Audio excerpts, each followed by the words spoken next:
Mpun pirang tahun? Berarti 6 tahun. Ya 6 laku niki. 6 laku. Berarti bar lulus SMA niku langsung teng Kalimantan.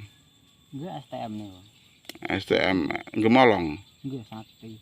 Asline jana nak yo bola-bali wong nek arep kanggo cerita wong tuane wong kok sekolah niku durung lulus kae wis mesul mak Amerika.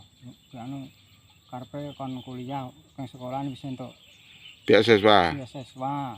Wis medun duit sak juta barang tantane lah. Arep ditekke sapam barang kang sekolah mriko nggih mboten pura lah gajine pira ngoten niku wau. Bola-bali anak kula ora kuat derajat niku wau.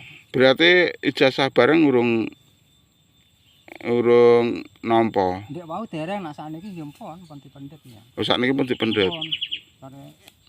Bare anu nggih medun dipendhet. Cuma dereng ati medun niku mendhek pun